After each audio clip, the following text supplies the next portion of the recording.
sin. Why is sin so attractive, by the way? Bakit ang kasalanan napaka-magnetic? It's difficult to navigate around sin with the guarantee that you won't fall into it. It's really challenging. Tama po ba ako? Parang ilan lang po yung nag-aayon sa akin.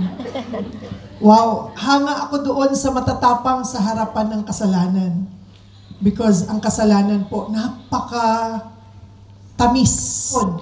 Kung bakit mas masarap, yung kapag nakatulog na yung yaya, lalayas ka na at makikipaglaro sa ibaba.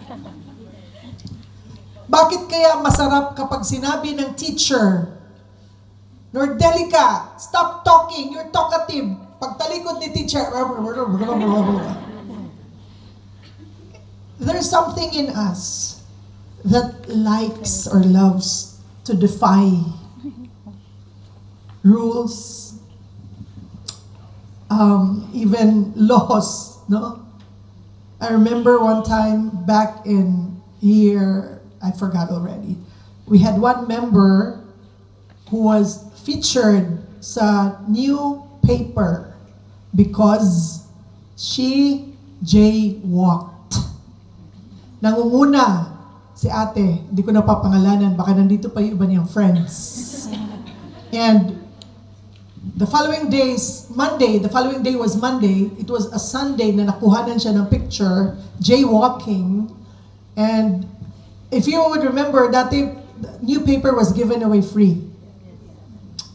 And I got my copy, and lo and behold, the first page, there was this big picture na nandoon si ate, nangunguna sa mga jaywalkers sa orchard. When they actually knew it was hindi tama.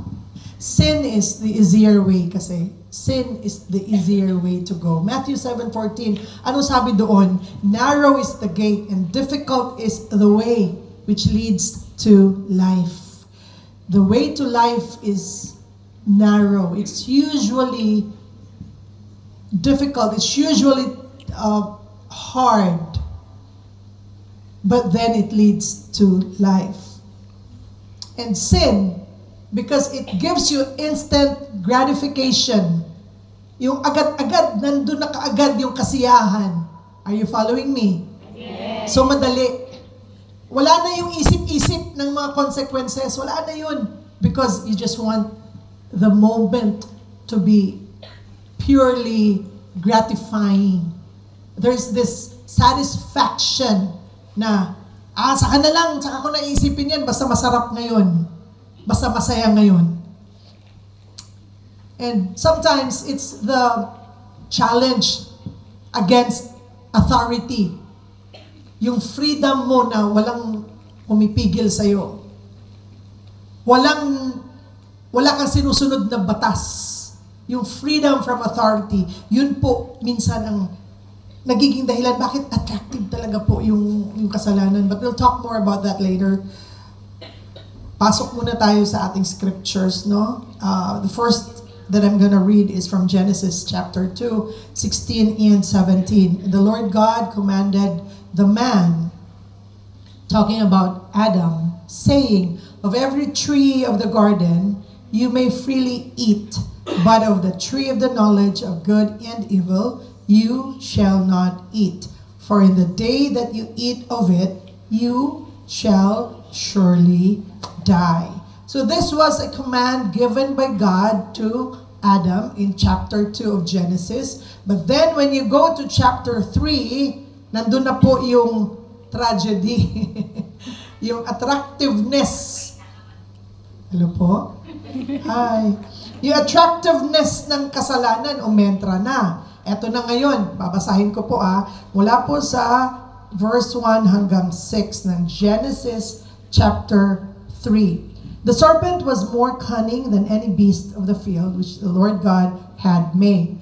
And he said to the woman, itong serpiente po, representing the devil, sabi niya kay Eva, sabi niya, Has God indeed said, you shall not eat of every tree of the garden? Talaga ba? Nag-sow siya, nag-inject siya ng doubt kay Eva. Has God really said that you shouldn't be eating from any of the trees or from every tree of the garden? And the woman said to the serpent, we may eat the fruit of the trees of the garden. Verse 3, but of the fruit of the tree which is in the midst of the garden, God has said, you shall not eat it, nor shall you touch it, lest you die. Then the serpent said to the woman, you will not surely die. He didn't just inject doubt into the mind of the woman. He said a lie. He told a lie. Hindi ka mamamatay. In total contradiction to what the Lord said. In Genesis chapter 2, 16 and 17, kapag kinain nyo yan, you shall surely is the operative word, you shall surely die. But then this devil, anong sinabi niya kay Eve? You will not die. Yung entrance ng sin, dito po sa Genesis chapter 3, makikita ninyo, punong-puno ng pagdududa at punong-puno ng lies. Ang kasalanan, hindi po yan nagsasabi ng katotohanan. Verse 5, for God knows that in the day you eat of it, your eyes will be opened, and you will be like God, knowing good and evil. In chapter 3, verse 6, when the woman saw, sabihin nga natin, saw. Nakita. Saw. When the woman saw that the fruit of the tree was good for food and pleasing to the eye and also desirable, kaakit-akit, for gaining wisdom, she took some contradiction, total defiance, total disobedience sa sinasabi ng Diyos. How many times in our lives have we done something that we knew was wrong? But in that moment, sarap to gusto ko to.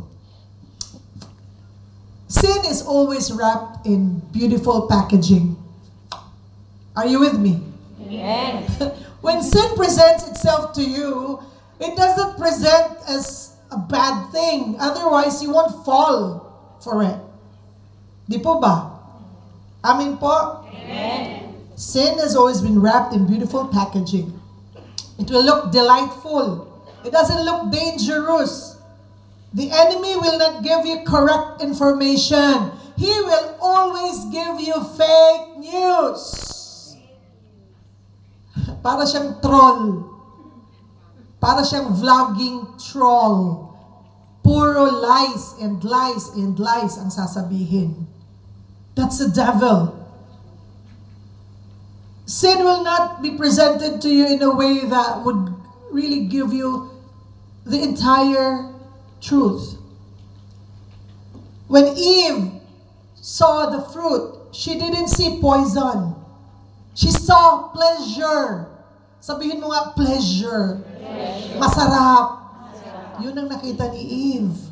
The enemy doesn't show the hook that will wound you. The hook that hurts you. You won't see it. Just like when you go fishing, you cover the hook, cover it with meat or worm or the bait, yung pang-akit. Iko-cover mo yung hook. And then the fish, the gullible fish in the sea or in the river, it sees only the covering, so nice, so meaty, so yummy. Kagat agad. Pagkagat, wala na. Wala na akong microphone. Pagkagat, nawala na. Nasugatan na yung ngala. Patay si isda. But then, hindi pa niya maramdaman agad yung the fish won't right away feel the pain. Because there's meat. It will have a little bit of time to enjoy the bait. it doesn't know. Meron na siyang wound. Meron na siyang open na lacerate na yung kanyang ngala-ngala.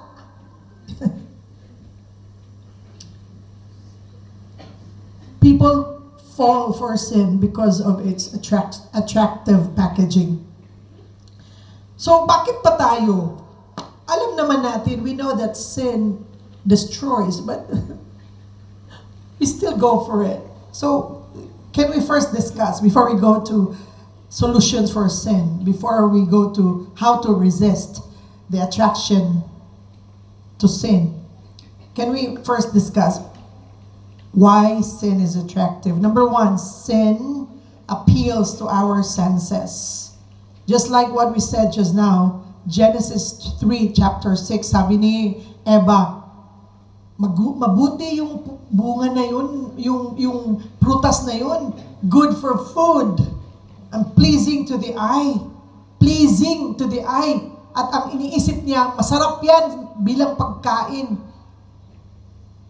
That's how we are. Even when God already warned you, do not do that. It will harm you.